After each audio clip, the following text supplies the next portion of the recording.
On génère des chiffres qui sont parfois hors normes. C'est pas parce qu'on a la responsabilité financière de son foyer qu'on est forcément celui qui doit plus gagner dans le foyer. Cette notion de loyauté familiale, quand une personne réussit, elle a cette pression, cette pensée qu'elle doit rendre. Notre lettre peut aussi être une épreuve. Comment on va gérer notre rapport à l'argent, ça peut aussi être notre épreuve sur laquelle Complètement. on sera jugé.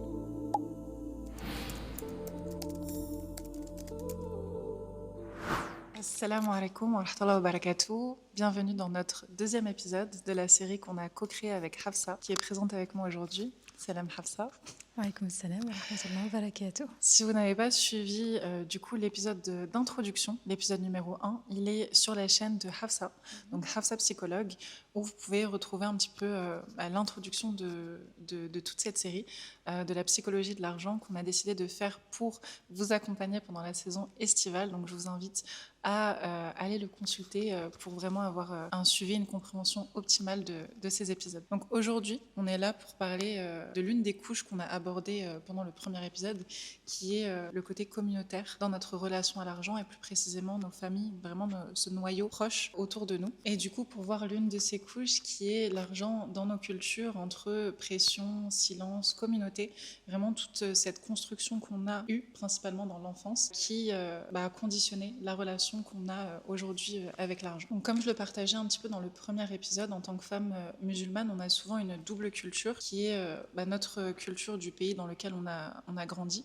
mais aussi la culture de nos parents ou de nos grands-parents qui ont souvent une culture différente de la nôtre. Et j'ai abordé également le fait qu'il y a possiblement une troisième couche à cela qui peut être le nouveau pays qu'on a choisi, comme moi personnellement qui ai décidé de faire une hijra. On se trouve du coup à la croisée de différentes cultures, de différentes croyances. C'est un bagage qui est souvent plus lourd que ce qu'on pense. Ça me fait penser à une expérience que j'ai vécue récemment en discutant avec une de mes mentees. Elle a eu un très très beau résultat lors de l'un de ses lancements. Elle me disait ne pas oser partager ce résultat à ses proches, à sa famille, pour différentes raisons. Quand j'ai essayé de creuser un petit peu avec elle, elle m'expliquait qu'elle avait peur du coup de ne plus être à sa place dans ce noyau familial où elle a réalisé un chiffre qui est peut-être supérieur à ce que son père a fait en plusieurs années de travail en un mois. Et ça lui faisait peur en fait d'annoncer cette nouvelle et des différents accueils qu'elle pouvait recevoir, que ce soit la peur qu'on la considère comme une milliardaire maintenant, de devoir donner de l'argent sans qu'elle en soit peut-être capable actuellement, parce qu'on sait que quand on est entrepreneur, on génère des chiffres qui sont parfois hors normes pour des personnes qui sont salariées ou qui ont vécu du salariat toute leur vie, mais ça n'empêche pas qu'il y a également tout le côté charge et stabilité. Parfois ce chiffre-là, c'est le seul chiffre qu'on va faire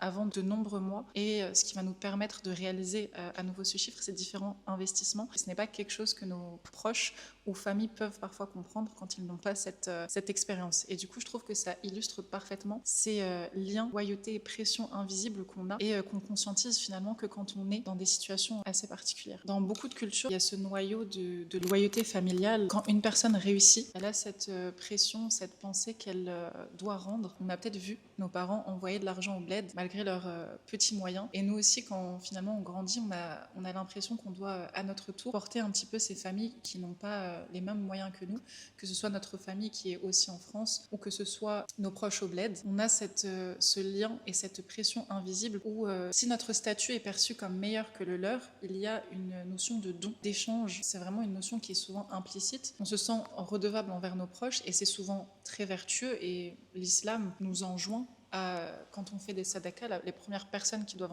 en bénéficier, c'est nos familles. C'est quelque chose qui est tout à fait normal, légitime et comme je le disais, vertueux. Mais il y a une pression supplémentaire, un poids, une norme tacite qui dicte en fait un petit peu ce dû. En fait, c'est la différenciation entre la manière dont on est perçu par notre entourage quand on commence à avoir un rapport à l'argent qui diffère et la constance et la sécurité qu'on peut s'assurer déjà à nous à titre individuel. Et ça vient réveiller beaucoup de peur, notamment la peur du manque, parce que comme tu l'as très bien dit, quand on est entrepreneur, l'élément le plus compliqué à gérer, surtout quand on a grandi dans une société empreinte de salariat, c'est le fait que ça fluctue et qu'on n'ait pas tous les mois la même somme d'argent qui va rentrer, la même sécurité financière qui va être mise en place. Tu parlais tout à l'heure là de conflit de loyauté. Le conflit de loyauté, c'est un élément qui n'est pas à prendre à la légère parce que ça nous met dans une dissonance. Une dissonance cognitive, qu'est-ce que c'est ? C'est quand ce qu'on pense, ce qu'on met en place, va venir différer des valeurs que l'on porte. Donc on peut avoir les valeurs de partage, par exemple, mais parce qu'on est dominé par des peurs, la peur du manque et la peur d'avoir l'impression du coup que ça ne va pas être stable sur le long terme, ne pas utiliser l'argent, par exemple, avec toute la générosité dont on aurait eu envie, parce qu'on a cette peur-là de se dire « Ah, mais peut-être que le mois prochain, j'aurai pas d'argent ». Et donc là, on devient dissonant entre ce que j'ai envie de faire et ce que mes peurs me forcent à faire et me forcent à mettre en place. Et j'ai observé par rapport à ça que justement il y a différents types de profils qui ont une relation à l'argent qui est complexe, mais il y a ceux qui économisent par peur du manque et qui vont avoir le besoin de se restreindre quotidiennement par prévision du futur. Donc là on est dans un excès, donc dans un déséquilibre. Et on a les personnes à l'inverse qui, dès que l'argent est là, ils le dépensent parce que c'est quelque chose qu'on ne sait pas s'il y en aura encore, donc autant l'utiliser. Il y a vraiment ces deux extrêmes et je pense qu'ils font très bon écho à ce que tu disais, cette dissonance, et finalement c'est des actions qui sont inconscientes et qui sont toutes les deux par contre liées aux croyances qu'on a construites, que ce soit dans notre enfance et dans nos schémas familiaux. Cette loyauté financière, cette noble intention d'entraide qu'on a généralement pour nos familles, pour nos proches, elle a un double poids parce que comme je le disais, il y a vraiment ces femmes que j'ai pu accompagner qui s'auto-sabotaient à la réussite, et certaines ont même avoué avec le temps parce qu'elles avaient peur de dépasser le salaire de leur père ou même de dépasser le salaire de leur mari. Et du coup, cette humilité de devoir se restreindre par peur de manquer de respect ou de mettre l'un de leurs proches, souvent des hommes, dans une insécurité, fait qu'elles ne préféraient pas prendre cette place. Et du coup, il y avait ce conflit interne que je voyais qui était assez frappant. C'était vraiment le schéma de si je réussis trop, est-ce que je serai toujours une bonne fille, une bonne épouse, une bonne sœur, ou est-ce qu'on va m'accuser de devenir une personne que je ne suis pas, ou de prendre la grosse tête, comme cette phrase qu'on entend souvent. C'est intéressant parce que ça part déjà d'une croyance de base qui est que l'homme de la famille, que ce soit le père ou que ce soit le mari, doit être celui qui est en situation dominante financière et donc être celui qui gagne le plus. Et je pense que là, il y a un mix, un malentendu qui est fait avec ce concept en islam de responsabilité financière. C'est pas parce qu'on a la responsabilité financière de son foyer, comme les hommes l'ont eu à travers du coup les enseignements du prophète Mohammed sallallahu alayhi wa sallam, qu'on est forcément celui qui doit plus gagner dans le foyer. Ça facilite. On va pas mentir, c'est mieux si tu gagnes bien ta vie pour pouvoir assumer financièrement ta famille. Mais l'un n'est pas conditionné à l'autre. Peu importe que tu sois celui qui gagne le plus ou pas, ça reste ta responsabilité à toi. Et en tant que femme, jeune femme musulmane, on grandit du coup avec cette croyance-là de trouver quelqu'un, rencontrer quelqu'un qui gagne mieux que nous, quelqu'un qui est dans une situation financière qui va être plus stable parce qu'on a besoin de ça et parce que on parlait tout à l'heure de saisonnalité, du fait que dans le business, peu importe son business, je pense qu'on peut reprendre aussi les cabinets libéraux de la même manière, mais il va y avoir des saisons. L'été, il y a moins de patients que l'hiver ou certaines saisons plus que d'autres. Donc il y a cette saisonnalité qui se met en place. Et chez les femmes aussi, on va être saisonnière au niveau mensuel, avec notre cycle du coup menstruel, au niveau des hormones, de l'énergie qu'on va pouvoir avoir, mais aussi sur la vie de manière plus générale. Il y a des moments où on va vraiment avoir cette envie d'aller travailler, hustle comme on dit, tu vois, la hustle culture, d'être là de 6h à 18h, à être à fond dans ce qu'on fait parce qu'on est passionné, parce qu'on le veut. Il y a des moments où on va être maman, où on va être en postpartum, où on va être en ménopause, où on va avoir des variations hormonales qui vont venir influencer sur notre énergie et qui vont faire qu'on va pas avoir envie de travailler. Et au-delà même de ces grands pics, tu parles de la grossesse, tu parles de la ménopause, dans la vie d'une femme, il y a des variations hormonales qui ne sont pas aussi grandioses que ces événements marquants que tu as cités. Et c'est ok en fait, parce qu'on a tendance à excuser la grossesse, le fait qu'une femme prenne de l'âge. Mais quand on est entre ces moments-là, on a besoin de trouver des justifications pour notre besoin de repos, alors qu'en réalité, c'est simplement le cycle d'une femme normale, d'avoir des besoins d'hibernation, de retour à soi, d'introspection avant de retourner. C'est comme ça que la femme crée, c'est comme ça que la femme entreprend. C'est très différent de l'homme. Et aujourd'hui, on a beaucoup d'exemples masculins, que ce soit sur les réseaux sociaux, que ce soit sur YouTube notamment. On a beaucoup d'exemples masculins et de vision entrepreneuriale masculine, alors qu'elle existe d'une toute autre manière, et c'est tout à fait normal. En fait, c'est important de travailler cette culpabilité, cette impression que si on réussit, on trahit ce noyau familial dans lequel on était. On en revient à un lien important qui est la notion au risque, et comprendre que quand on gagne plus, on n'enlève rien à personne. Quand Allah subhanahu wa ta'ala, dans son infinie abondance, s'il t'a donné quelque chose que tu reçois de sa providence, il ne l'a retiré à personne. Au contraire, le succès d'une personne, souvent, quand dans une famille, une personne brise un maillon, ça inspire souvent d'autres membres de la famille à comprendre que c'est possible. C'est souvent par l'exemplarité qu'on peut créer de très très belles choses, non seulement par le don, mais aussi par l'exemple. Je dis souvent cette expression de quand tu veux aider une personne, ne lui donne pas le poisson, donne-lui la canne à pêche. Et finalement, il y a énormément de façons de partager son risque. Son risque, c'est son temps, son risque, c'est sa santé, son risque, c'est aussi ses biens matériaux. Et en fait, toute la notion de générosité, elle peut être appliquée à différentes façons de donner. Ce que que j'essaie de dire, c'est qu'on peut être fidèle à notre noyau familial en réussissant, et on n'est pas obligé de mimiquer la difficulté de nos familles pour fit in. C'est pas nécessaire de reproduire les schémas de difficultés financières de nos aînés. Est-ce que ça va vraiment leur servir? Vraiment, posez-vous cette question. Quand je m'auto-sabote, quand je n'exploite pas mon potentiel entièrement, est-ce que ça sert mes proches? Ou est-ce que finalement, c'est quand je vais prendre ma place et briller pleinement, c'est quelque chose qui pourra inspirer non seulement dans nos noyaux proches, mais aussi dans des noyaux bien plus grands. Parce que finalement, quand on regarde le schéma de nos parents ou de nos grands-parents, pourquoi ils ont immigré en France? C'est pour nous donner un futur meilleur. Pourquoi on ne prend pas ce futur meilleur? Pourquoi on a honte d'évoluer familialement? Alors que finalement, les saisir cette opportunité qu'ils nous ont fait, c'est honorer leur sacrifice. Au-delà de ça, cette notion de risque, c'est vraiment comprendre qu'Allah subhanahu wa ta'ala, dans son infinie sagesse et infinie abondance, il donne à chaque personne dans sa capacité de recevoir. Il y a des personnes qui ont une santé, une énergie, une capacité d'écoute qui est une notion de risque, qui va pouvoir être un petit peu l'oreille de la famille, qui va accueillir les soucis, et pourtant ils n'ont pas forcément énormément de biens matériaux, mais ils ont une richesse pour cette famille qui est juste incommensurable finalement. Et cette notion de risque, il faut vraiment réussir, je pense, à la détacher uniquement de l'argent.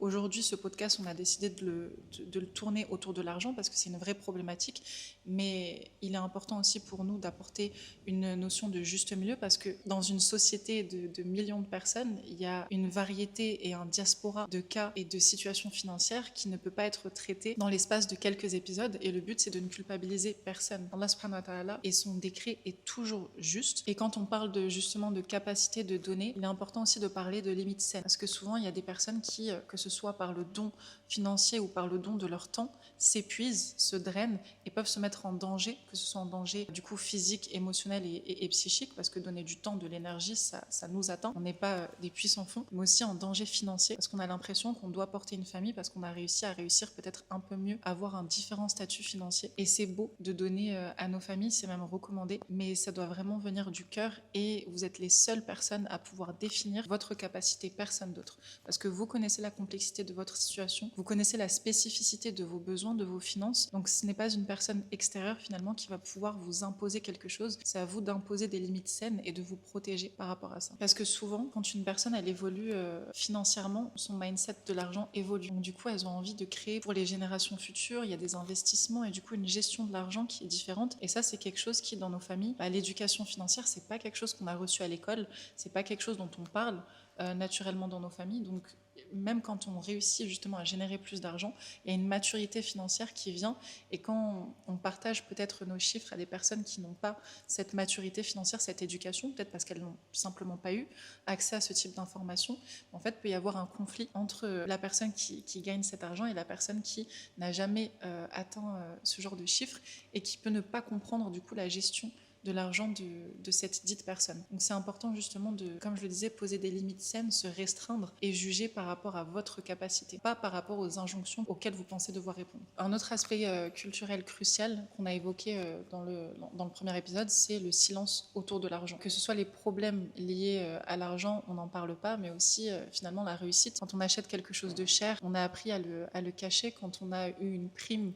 on a aussi appris à avoir une sorte d'humilité derrière ses résultats, derrière ses gains. Pas que d'ailleurs derrière la réussite financière, derrière différents types de réussite. La conséquence, c'est qu'on vit toutes les questions liées à l'argent de manière isolée et individuelle. On ne peut pas confronter nos idées, nos pensées dans des groupes un peu plus élargis, alors que finalement, si on le faisait, il y a une évolution qui se ferait forcément. Parce que c'est en construisant ensemble et en déconstruisant ensemble que quelque chose pourrait éventuellement évoluer. Ça, c'est lié aux fausses croyances du coup qu'on va avoir et qu'on a liées à l'argent, en se disant qu'être riche, c'est pas bien, qu'avoir des moyens, c'est forcément lié à de l'égoïsme. Les personnes qui ont de l'argent sont des personnes égoïstes, parce que sinon elles le partageraient. Il y a cette croyance qui est quand même fortement ancrée. La religion, la spiritualité est censée être aux antipodes de ça, à l'opposé de l'égoïsme. On doit être le plus généreux possible avec soi-même, avec son prochain, parce que Allah subhanahu wa ta'ala est le plus miséricordieux, et qu'on doit essayer du coup de le suivre dans cette lignée-là. La zakat, prendre soin des autres, prendre soin des pauvres, prendre soin des orphelins, vraiment cette notion de partage. Mais là où on arrive à une limite de réflexion, c'est qu'on va tout whipping,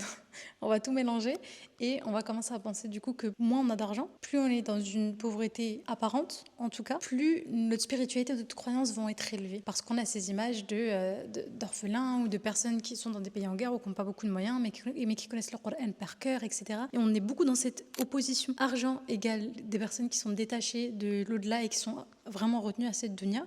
Et peu de moyens, peu d'argent égale des personnes qui vont avoir une spiritualité plus grande. Mais l'ascétisme, qui est du coup cette notion de vivre dans les moyens les plus simples possibles, est tiré en réalité initialement de la religion chrétienne, pas de la religion musulmane. À aucun moment, Allah subhanahu wa ta'ala nous a demandé d'être pauvres ou de limiter nos moyens ou de limiter notre risque, que de toute façon on ne contrôle pas parce qu'il vient de lui. Oui, un risque est un bien. Et notre risque peut aussi être une épreuve. Comment on va gérer notre rapport à l'argent, ça peut aussi être notre épreuve sur laquelle on sera jugé dans l'au-delà. Mais là, on met de côté toute une notion d'outillement. On donne à l'argent plus de pouvoir qu'il n'en a réellement et on lui donne une valeur morale.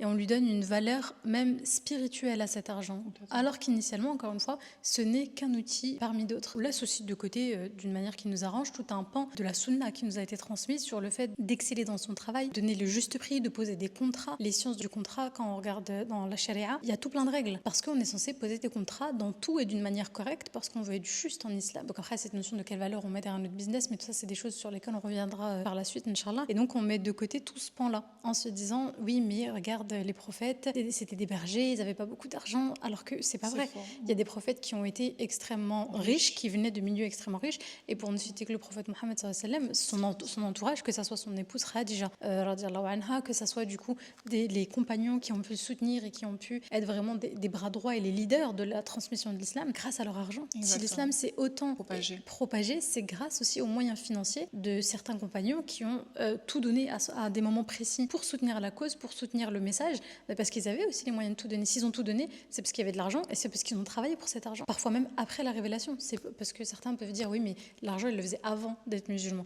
Certains oui, d'autres non. Et on le voit aussi avec les califes eux-mêmes. Il y a eu des moments où, grâce à leur argent, grâce à leur gestion de l'argent, grâce à la manière dont ils ont instauré la gestion aussi, par exemple, de la zakat ou de la manière dont l'argent allait circuler et être fluidifié au sein de la communauté, ils l'ont pensé de manière à enrichir pour solidifier et donc stabiliser cet empire musulman pour qu'il puisse prospérer et continuer à propager la parole de l'islam et du Coran. Il avait besoin d'être solide et pour être solide, il avait besoin d'argent. Et donc, c'était pas une honte à ce moment-là. Ça n'était pas une honte, ils l'ont vraiment utilisé comme un outil. On en revient du coup au fait que cet outil, il n'est juste pas connu. Et en fait, cette ignorance qui est motivée et nourrie par le silence et le tabou autour de cet outil ne nous permet pas de nous éduquer. On ne sait pas comment épargner, on ne sait pas comment générer de l'argent, on ne sait pas comment gérer un budget. C'est quelque chose qui, au-delà de la communauté musulmane, même aujourd'hui dans nos écoles, on a toutes les deux étudié en France, on n'a jamais eu de cours sur les finances, alors que finalement, ça paraît quelque chose d'essentiel. Et ça, c'est complètement hallucinant quand ils pensent. Ils ont formé, je parlais dans mon cas, des psychologues, dont beaucoup le savaient allaient finir par ouvrir un cabinet, donc avoir une propre gestion de l'argent, être seul à devoir gérer cet argent-là. À aucun moment, on nous a expliqué comment ça fonctionnait, comment fonctionnaient les impôts, comment fonctionnait l'URSSAF, comment facturer une séance de psychologie. On n'en a aucune idée quand on est lancé sur le terrain. Et je parle de nous, et je pense qu'on peut, comme tu l'as bien dit, on peut l'agrandir à absolument tous les domaines. Aujourd'hui, à l'université en tout cas, je vais parler de ce que je connais, donc les universités ou les écoles de commerce, parce que c'est les deux domaines que je connais le mieux, ou même dans ce milieu-là où on parle finance, où on parle argent, on ne nous forme pas, nous, en tant du coup que membres de cette société, à savoir, ok, comment vous allez pouvoir sécuriser votre argent pour votre retraite, pour payer vos soins, pour nourrir ce système dont on parlait dans l'épisode 1, où on donne de l'argent pour que ça soit réutilisé, redistribué à travers des bourses, à travers la scolarité gratuite, à travers du coup l'accès aux soins qui devient moins cher. On n'est pas éduqué à tout ça, absolument pas. Du coup, le conseil qu'on pourrait avoir pour contrer cet aspect négatif de silence culturel, mais aussi sociétal, c'est de créer des espaces de parole bienveillants, comme on est en train d'essayer de le faire, justement, mais aussi dans nos cercles intimes, parce que, comme tu le disais dans l'épisode numéro 1, l'une des problématiques les plus retrouvées dans le couple, c'est des problèmes liés à l'argent. On vient tous les deux dans une relation avec un bagage qui est lié à notre éducation et à nos craintes, et en fait, cet argent, encore une fois,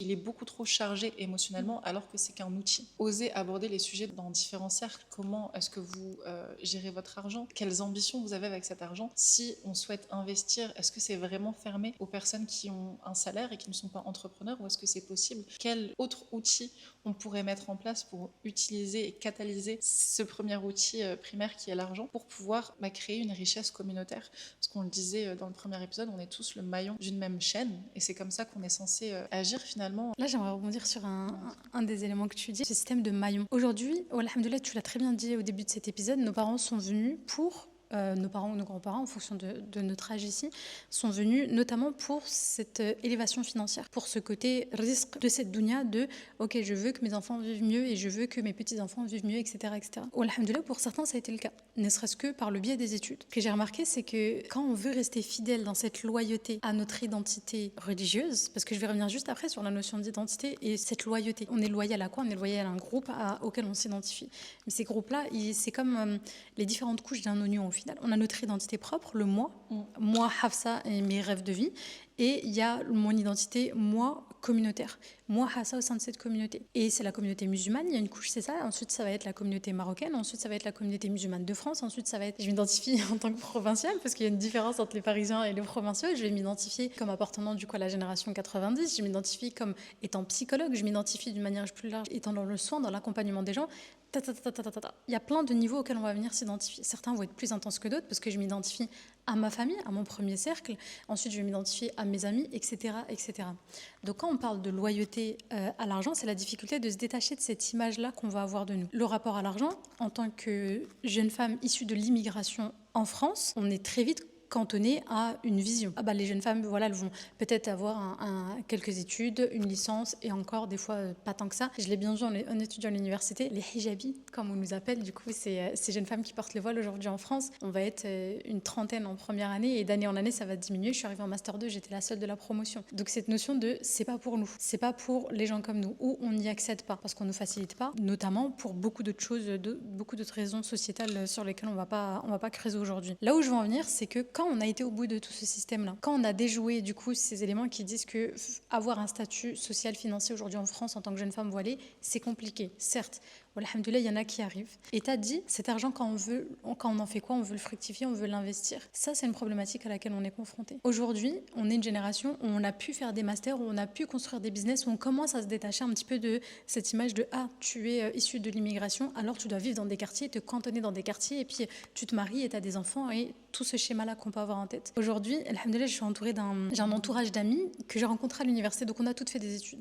Des médecins, des dentistes, des infirmières, des professeurs, des psychologues, et qui, au bout d'un moment, on est toutes contentes, on se dit tu te souviens quand on vivait avec 400 € à la fac et tout, là, alhamdoulilah, on a des salaires qui sont plus que décents. J'aimerais bien penser à investir. Et là, on se retrouve heurté. Ah ouais, mais où est-ce que je vais pouvoir investir sans qu'il y ait de la riba? Où est-ce que je vais pouvoir investir sans qu'il y ait de l'intérêt? Et au-delà de ça, ça veut dire quoi investir? Ça veut dire que je dois acheter une maison là tout de suite là? J'ai pas les moyens de m'acheter une maison. Il y a il y a différents types d'investissements, mais on n'est tellement pas formé à ça que même une fois qu'on réussit à se détacher, à s'élever en fait à ce niveau-là, on est vite bloqué parce qu'on veut rester fidèle, loyal à notre image religieuse, à notre identité religieuse et spirituelle. On n'a pas construit communautairement des passages, on n'a pas construit des raccourcis qui nous permettent à nous d'investir entre nous pour créer un système sain. Et donc par ce manque d'organisation communautaire, groupale, on peut rapidement se retrouver avec des plafonds de verre en fait, tout simplement. Complètement. Et je pense que justement le fait qu'on ait confondu pendant longtemps la pudeur et l'omerta, le fait de rester modeste, pudique en échangeant sur nos moyens, sur nos finances, etc., ça a vraiment été délétère pour différentes raisons, notamment dans l'exemple que tu viens d'expliquer très clairement. Et finalement, quand on regarde, cet argent, il a tellement d'impact sur nous que ça devient presque un maître en fait. Il impacte un peu trop de pans de nos vies. C'est plus devenu un outil qu'on utilise, mais c'est devenu un outil qui nous utilise. On devient soumis à nos croyances et à nos limites. Et à toute cette énergie qu'on a investie communautairement en tant que groupe dans cet argent qui finalement ne devrait pas être chargé et qu'on devrait simplement utiliser. L'argent, c'est le nerf de la guerre. Qu'on l'aime ou qu'on l'aime pas, on en a besoin. Qu'on le veuille ou non, on en a besoin. Et tu l'as dit, ça va venir toucher tous les pans de notre vie. Même le côté qu'on pourrait imaginer le plus détaché de l'argent, la maternité, l'amour de l'enfant, et faire ça vraiment, être lié vraiment à cette cette fitra qu'on va avoir en tant que femme, à un moment ou à un autre, l'argent va intervenir dedans. Est-ce que j'ai les moyens d'avoir cet enfant? Est-ce que j'ai les moyens d'assurer à cet enfant un avenir décent aujourd'hui avec l'inflation et avec le cadre dans lequel je vis aujourd'hui? Est-ce que j'ai les moyens d'offrir à mes enfants un meilleur cadre de vie à travers une hijra par exemple, ou tout simplement en ayant plus de finances pour leur payer des écoles privées ou pour leur payer des professeurs? Est-ce que je peux ou pas financièrement me permettre d'avoir un enfant? Exactement, et justement quand on parle de notion de risque, souvent on dit oui mais c'est Allah qui a décidé, mais as-tu fait les causes? On débute l'épisode en expliquant un petit peu l'auto-sabotage, c'est que c'est un équilibre des deux choses. Bien évidemment, si tu fais les causes et que tu estimes que tu as un revenu ou un résultat qui n'est pas à la hauteur que ce que tu aurais espéré, on peut parler de risque parce qu'il y a ce juste milieu. Comme le prophète salam nous a dit, attache ton chameau. Vraiment un équilibre dans ces notions, parce que ce que j'observe, c'est souvent un déséquilibre, soit dans les causes, où on est là à s'épuiser et à croire, comme tu le disais précédemment, que j'ai l'impression que pour gagner un petit peu d'argent, il faut que je m'épuise et que je travaille énormément, et que si c'est autrement, ce n'est pas normal. Et au contraire, certaines personnes qui sont vraiment dans un lâcher-prise extrême, où mon risque il viendra à moi de toute façon. Et en fait, réussir à trouver ce juste milieu entre les causes et le lâcher-prise divin, où on va faire les doigts et avoir confiance au fait qu'Allah subhanahu wa ta'ala nous donnera ce qu'il nous a écrit de toute façon. Et c'est un équilibre qui est important. Il y a énormément d'éléments qu'on a abordés dans cet épisode, et je pense qu'on pourrait continuer encore des heures. C'est pour ça qu'on a essayé de séparer cette série d'épisodes en différents épisodes justement. Mais avant de clore, j'aimerais bien qu'on reprenne un petit peu les éléments importants à retenir de cet épisode justement. Donc dans un premier temps, que nos cultures, nos différents cercles et les différents noyaux ont un impact sur les croyances et nos pensées qu'on a autour de l'argent. Et c'est important d'aller les regarder, pouvoir les questionner et pouvoir remplacer ces pensées inconscientes par des pensées justement conscientes. Aussi, dans un deuxième temps, une chose qui est importante qu'on a évoquée à plusieurs reprises, c'est le silence. Ne plus encourager ce silence et peut-être être la cause de discussion dans nos différents cercles, que ce soit dans un cercle intime comme le couple, ou dans un cercle un peu plus large comme nos collègues, nos amis, notre famille, pour pouvoir justement casser un petit peu ce tabou, parce qu'en n'en parlant pas, on participe implicitement à ce silence qui est nourri. Et c'est en réussissant à créer des espaces de discussion, on va pouvoir commencer en tant que groupe déconstruire différentes idées et pensées qu'on peut avoir, pour les remplacer justement par des pensées conscientes. Et cela passe par l'éducation, comme par exemple l'écoute d'un podcast sur l'argent. Ça peut être aussi des livres. Il y a énormément de choses qui sont disponibles aujourd'hui. Et je pense que faire ce travail d'éducation, d'abord individuel puis communautaire, c'est vraiment quelque chose qui peut avoir un impact énorme sur nos communautés. Et troisièmement, même si le regard communautaire et sociétal peut être pesant, c'est quelque chose dont on est conscient ou inconscient, mais il est important de toujours remettre au centre l'importance du regard d'Allah subhanahu wa ta'ala avant tout, et pas des personnes qui nous entourent, parce que c'est biaisé. Et de toujours se poser la question, est-ce que si je prends ce chemin-là, avec cette intention-là, je satisferai mon Seigneur? Et souvent, on prend des décisions très différentes quand on conscientise ce cheminement et ce chemin de pensée. Donc on a vu pas mal de choses. Encore une fois, on a un niveau plus profond sur la compréhension de notre rapport à l'argent. Là, on l'a vu au niveau communautaire, au niveau sociétal, donc au niveau macro. Et pour le prochain épisode, Inch'Allah, on va le voir vraiment au niveau micro, c'est-à-dire nous, en tant qu'individus. On va essayer d'aller plonger sur les fonctionnements neurologiques. Qu'est-ce qui se passe dans notre cerveau quand on parle d'argent? Pourquoi on ressent de la peur? Pourquoi parfois ça va nous stresser au point d'avoir des manifestations physiques, mal au ventre, mal à la tête en pensant du coup à nos finances? Pourquoi au contraire, parfois on va avoir cette pulsion et se dire, moi, ma meilleure thérapie, c'est d'aller faire du shopping. Pourquoi ça nous fait autant de bien? Qu'est-ce qui se passe au niveau du cerveau, au niveau des neurones? C'est ce qu'on va essayer d'aller creuser ensemble, Inch'Allah, au prochain épisode. Inch'Allah ta'ala. Et du coup, cet épisode sera disponible sur la chaîne de Hafsa. Comme on l'expliquait dans l'épisode d'introduction qui se trouve sur sa chaîne, on a créé une série où chaque épisode, il y a une suite logique, donc c'est intéressant vraiment de les écouter en ordre, et où chaque épisode, de manière alternée, est une fois sur sa page, une fois sur ma page. Donc comme l'épisode numéro 2 était sur ma page, l'épisode numéro 3 sera sur la sienne. La seule chose que je peux dire, c'est merci pour votre écoute. Qu'Allah subhanahu wa ta'ala nous permette de purifier nos intentions, de purifier nos liens avec l'argent. Qu'Allah subhanahu wa ta'ala nous permette d'avoir le discours juste, car c'est vraiment un discours qui est complexe. Vraiment notre intention aujourd'hui est de décomplexifier ce sujet, mais aussi d'ouvrir un espace de parole. Et donc j'espère que ça aura beaucoup de bienfaits, Inch'Allah ta'ala. Merci pour votre écoute et salam alaikum wa rahmatullahi wa barakatuh. Salam alaikum.